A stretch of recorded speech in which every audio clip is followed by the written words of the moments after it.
film audiences are crazy about serial killers, and how they're portrayed can be totally up to the viewer. But there's also an aspect that comes from the filmmakers themselves. They add elements, create worlds, and add things to their personalities that can make them more than just a flat, evil character. So let's talk about it.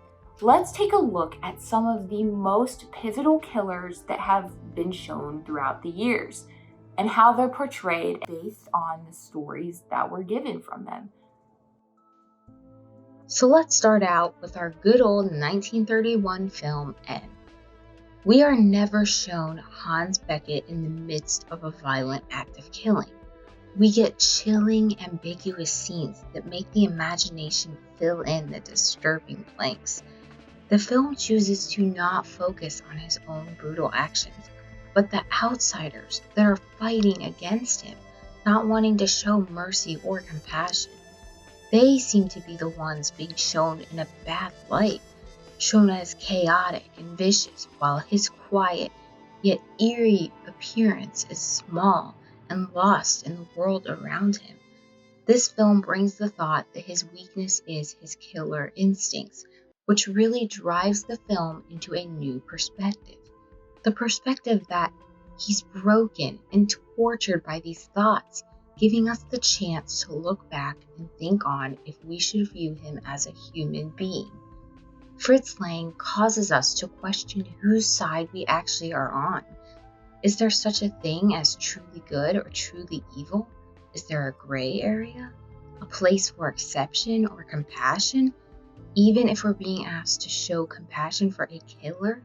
This film opens up so many questions to ask ourselves that carry on for decades of killers in film. Now we look to the vibrant yet tragic 60s for creepy serial killer Mark Lewis of the film Peeping Tom.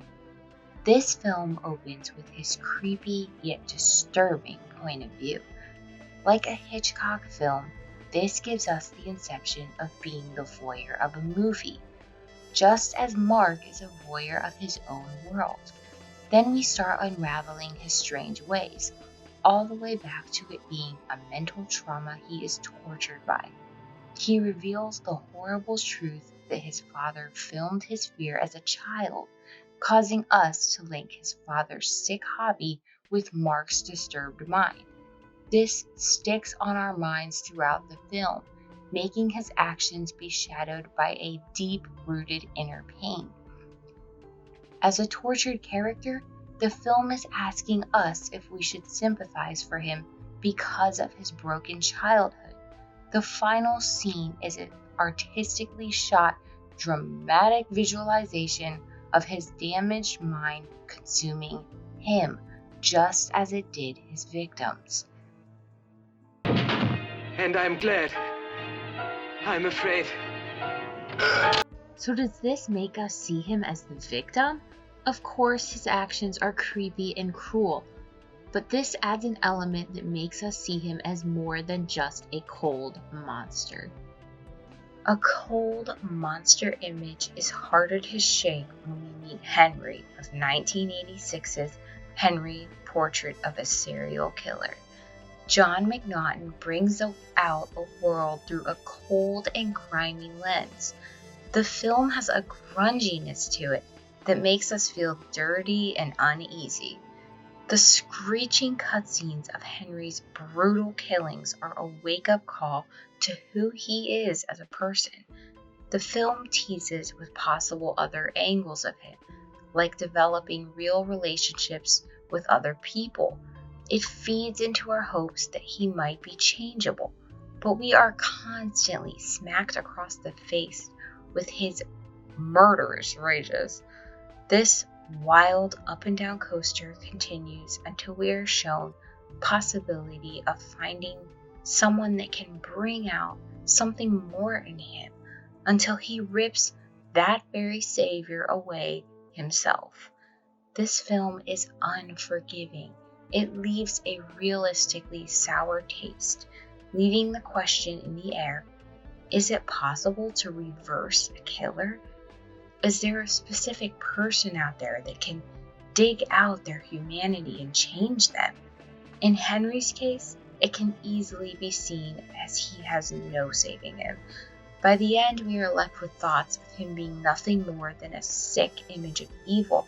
But was there hope for something more? Did we easily fall into a trap where we wanted to find a good quality in him? This film teases us with the idea that we will search for a saving grace in anybody, a reason, a weakness, or a way out of their cruel mind. More wild and cruel minds are brought to the big screen in Silence of the Lambs. A 2-for-1 deal. We are gifted an extra killer in this psychologically twisted film. Buffalo Bill is a thrill as his world sparkles with bizarre and entertaining mystery. It's a great juxtaposition to our encounters with Hannibal Lecter. Jonathan Demme captures a chilling and magnetizing Hannibal through a lens where we want to look away instead of straight into those eyes. We almost feel exposed to him, the way the camera is practically thrown in front of the glass, staring in at him. It's as if he's reading our every weakness through the screen. Hannibal is charismatically smart. The film captures the way he outsmarts the supposed leaders around him, and it proves he knows more than anyone has any right to. This makes him immensely interesting because he also understands suffering and vulnerability. His almost thrilling hunt for human emotion is exhilarating to watch. It's as if he wants to understand the one aspect he doesn't have control over. His limited screen time makes us hunger for more of him, more of his intelligence, and the cunning way he navigates through people. It's incredible when we actually start rooting for him as we anticipate the demise of someone so out of touch with humanity. I do wish we could chat longer, but I'm having an old friend for dinner. It's hard not to root for somebody so in touch with the frailty of the human condition, even if he's a terrifying killer, blending in to catch his prey. And next on the slab is none other than Patrick Bateman of American Psycho. Mary Harron is absolute royalty for this film, in my opinion.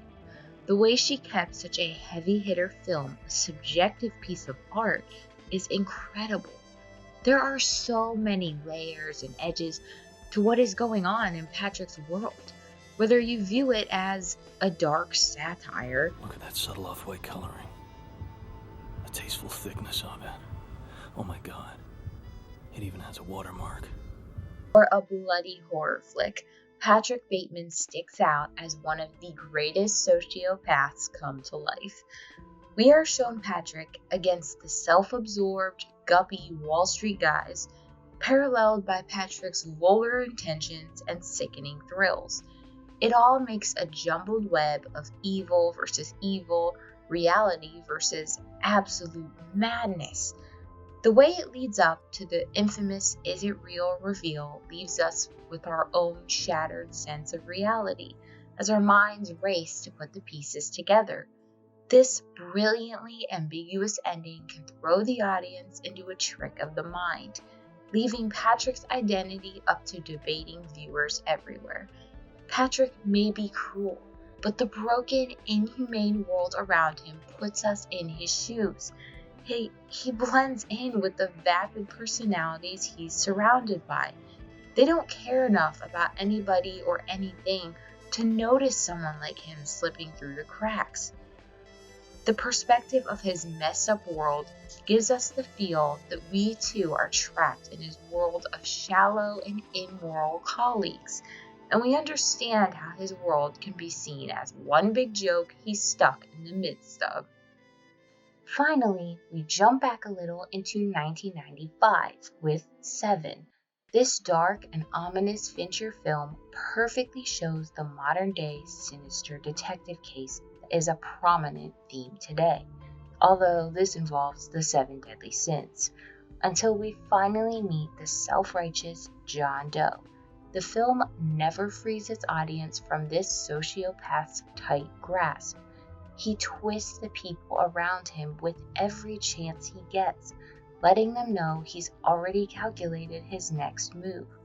He has no sad backstory, no hopeful saving grace, just the driving motivation he has to rid the world of the ugly and horrid truths that hide in plain sight. Should he be seen as a sociopathic Robin Hood, a cold and calculating killer who uses his urges to rid the world of filth? In his eyes, absolutely he is. But to the audience, this question burns in our minds as this killer thrives in his world of deadly games. In conclusion, I hope this video showed off how filmmakers bring to life some of the most wild and fascinating serial killers. And I hope it helped to show that by adding layers to their stories, we start to see them in different ways besides just being a monster.